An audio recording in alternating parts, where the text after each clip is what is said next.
Andrew Yang and the 538 site. Nate Silver's site. Stats, that's math. They do use a lot of hashtag math. Do they get it right all the time? No, it's stats. But I went on that site and I searched Andrew Yang. Didn't see a whole lot. They didn't write a whole lot about him. I mean, they show some polling and data stuff, but as far as like substantive article pieces, don't see much. But I did find this. It's a piece that was published May 1st, so the beginning of this month. Which 2020 candidates could still have a breakout moment? So this is kind of a conversation between various 538 staffers. So let me just read to you what they said when they got to Andrew Yang. This person named Perry says, so I have interpreted this as who is going to have a moment, not necessarily who is most likely to win. So in that vein, I think Andrew Yang will have a moment in the debates, and that will boost his profile. Universal basic income is an issue that I think resonates with a lot of nerdy people worried about economic inequality and automation, and the debates could help him because he is a non-politician who will come off as different from the rest of the field. And Rakic says, yeah, Yang checks a lot of boxes for the moment thing. Low name recognition right now, but lots of room to grow. He has some passionate fans out there. He's gotten over 100,000 donors, which is the 5th most in the field based on the data we have. And he's been Googled just as much as Elizabeth Warren and Kamala Harris over the past 30 days. Nate Silver says, also, if we're talking about long shot candidates, you'd rather have a candidate who's really weird, I mean that in the nicest possible way, rather than one who's boring. Like maybe 9 times out of 10, Yang doesn't make a dent at all, but that 1 time out of 10, he has an interesting ceiling. That's all they say. So,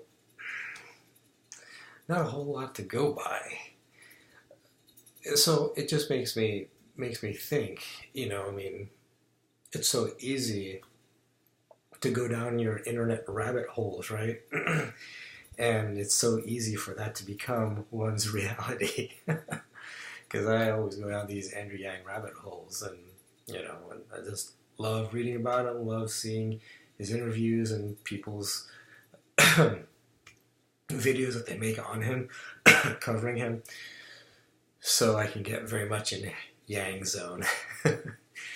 But then, I go back and check other sources to see how he's placing with the others, and I think he's still like at 3%. So I just thought, well, what does Nate Silver have to say at 538 about Andrew Yang? So I'm just wondering, how powerful is the internet? It certainly helped Donald Trump. So I wonder if it can help Andrew Yang. The thing is, will the debates be a tipping point for him? One can only but hazard a guess. But that speaks to the power of televised media. It's not dead. And so if that is the thing that brings him more exposure, then great. But will it be enough to tip him into a serious contender? Right now, it just doesn't seem like people are still taking him that seriously of a contender. And the reason I can tell that is because there's not enough people trying to take him down, honestly. It's kind of like that thing where it's like, what's worse than being hated is being ignored.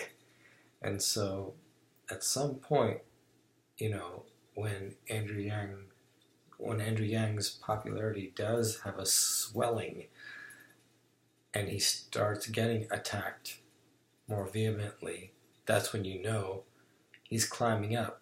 But if we continue not to see so much attack on him, I don't know. I don't want to see him attack. But at the same time, when you know people are attacking him, that means people are threatened by him. They feel threatened by him. But I wonder if his presidency is going to be like automation. You know what I'm saying? Like, it doesn't just hit you. It creeps in, and then all of a sudden, like, hey, this store is closing. Hey, isn't that store closing? And, you know, that place now, it hasn't closed, but there's not many people working there anymore. You just touch something and it works. You know, so it's not like a robot busting in like we are taking over. It's more like just kind of CP. I wonder if that's, I don't know. This is such a popularity contest. Face it, that's what a presidential election is. It's a popularity contest. And the game is so rigged, right? And brand name recognition counts for a lot. So I really hope that things tip for Andrew Yang and that the groundswell of internet support continues to reinforce and push that, because it is an uphill climb. But, you know, me and many others like me will continue to push him.